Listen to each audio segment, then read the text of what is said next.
Hi guys, welcome to the active channel. Hope you're doing well. In this video I'm going to be showing you how you can change your name in Zoom.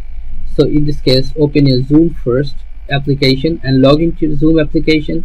After login, you'll find here this option, settings.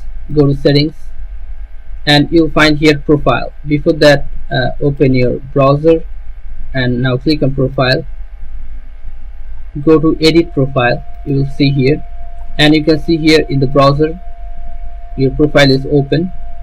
Okay, so now you can see here edit.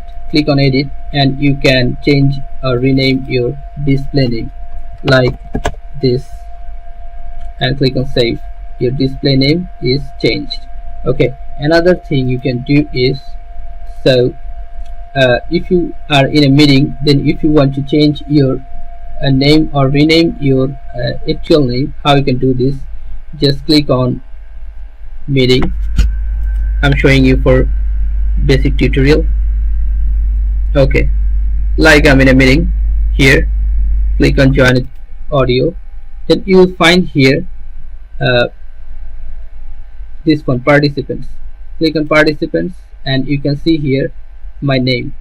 Okay, so if you want to change or rename this, you should go here, click on this three dot and you'll find rename. Just click on rename and you can rename your name. Okay, just click on change and you can see your name has changed. Okay, so guys, this is how you can do this. So guys, if you find this video helpful, then please give a thumbs up and don't forget to subscribe the channel. Thank you so much for watching the video.